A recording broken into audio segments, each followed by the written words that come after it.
배임죄가 70여 년 만에 역사 속으로 사라지게 됐습니다. 정부와 더불어민주당은 배임죄 폐지 방침을 공식화하고 대체 입법을 마련하기로 했습니다. 배임죄 폐지가 현실화됨에 따라 기업 경영 활동에 보다 활력이 생길 것이란 기대가 나옵니다. 세종 주재기자 연결합니다. 전민정 기자. 이재명 대통령이 경제형벌 합리화를 주문한 후 가장 관심을 모았던 게 사실 배임죄 폐지였는데요. 결국 배임죄 폐지하기로 됐군요. 네, 우선 배임죄는 보통 업무 과정에서 자기 회사에 손해를 입히고 타인이 이익을 취하게 했을 때 성립되는 범죄를 말하는데요. 그동안 배임죄의 구속 요건이 모호해 자의적 판단에 따라 수사나 재판이 이루어질 수 있어 기업인의 정상적인 경영 판단까지 범죄로 올 수 있다는 지적이 이어져 왔습니다. 정부 관계자의 말을 들어보니 실제 정부가 최근 배임죄 판례 약 3,300건을 분석한 결과 배임죄의 구속 요건 자체가 굉장히 추상적이어서 예측 가능성이 떨어진다는 게 가장 큰 문제였다고 합니다. 또 기업과 무관한 민생 분야나 가상자산 범죄 등 새로운 경제 범죄 유형에도 배임죄가 적용되고 있는 실정입니다. 이에 정부는 고의가 없고 합리적 경영 판단에 따른 결과라면 배임으로 처벌하지 않도록 범위를 조정하기로 했습니다. 다만 배임죄 폐지에 따라 중요 범죄에 대한 처벌의 공백이 발생하지 않도록 전문가 자문 등을 거쳐 연내 대체 입법을 마련한다는 계획인데요. 임직원의 법인 자금을 사적으로 빼돌리거나 영업비밀을 유출하는 등 배임죄로 다루온 일부 범죄는 여전히 처벌이 필요하다는 판단입니다. 대체 입법은 배임죄의 요건을 명확히 해 예측 가능성을 높이고 민사책임 전환 등을 통해 형사처벌 범위를 축소하는 데 초점이 맞춰질 것으로 보입니다.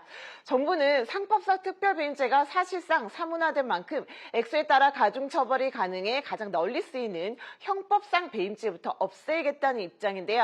정부 관계자는 상법상 특별배임죄 폐지 문제도 같이 검토했지만 형법상 배임죄와 구속요건이 같아 사실상 기소되는 건수가 거의 없었다며 상법상 특별배임죄를 폐지한다 하더라도 배임죄의 요건이 불명확하거나 추상적이라는 한계는 해결할 수 없기 때문에 형법상 배임죄가 해결된 후 추후에 논의될 수 있을 것이라고 설명했습니다. 네, 배임죄 폐지 이외에도 과도한 경제 형벌을 개선하는 조치들도 발표됐습니다.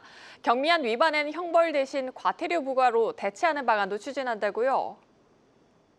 네, 오늘 당정이 발표한 경제형벌 합리화 1차 방안을 보면요. 우선 개편하기로 한 110개 경제형벌 중 68개는 상대적으로 경미한 의무 위반 행위의 징역형이나 벌금형을 폐지하고 과태료 부과 등 행정제재로 전환하는 내용입니다. 예컨대 화물트럭 소유자가 지자체의 승인을 받지 않고 차량을 개조한 경우 지금은 징역 1년 이하 처벌이 가능한데요.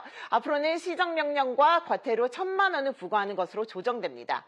금융규제 손질도 이뤄지는데요. 은행이 고객의 외환거래 합법성을 확인하지 않은 경우에 적용되는 형벌 조항을 삭제하고 과징금을 부과하기로 했고요. 개인신용평가사가 개인신용정보 수집 기록을 보존하지 않은 경우에도 기존 징역형 대신 과태료 최대 1,000만 원으로 처벌 수위를 낮추기로 했습니다.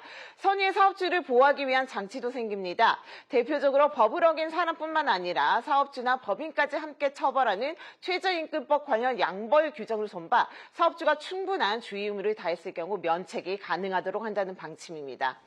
네, 일단 재개 반응은 긍정적입니다. 하지만 사업주 처벌 수위나 양벌 조항 등 개선 과제가 여전히 많이 남아있죠.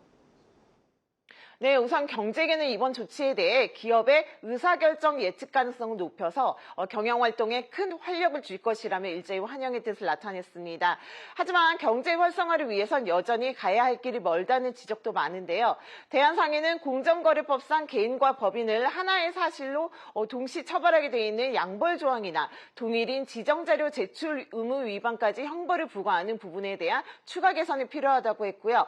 한국경제인협회는 여전히 수많은 법령에 단순 행정의무 위반의 범죄와 중복처벌 등 과도한 형벌 규정이 산재해 있다면서 경제형벌에 대한 정량적인 개선 조치가 이루어져야 한다고 강조했습니다. 또 정부 여당은 연내에 배임죄 폐지에 대한 대체 입법을 마련하겠다는 계획이지만 이 역시 만만치 않은 작업이 될 것으로 보입니다. 대체 입법에 대한 연구가 거의 없고 배임 행위를 유형화한 입법 사례도 찾기 어렵기 때문인데요. 이 때문에 법 제약까지는 꽤 시간이 걸릴 것이란 전망도 나옵니다. 지금까지 세종 스튜디오에서 한국경제TV 전민정입니다.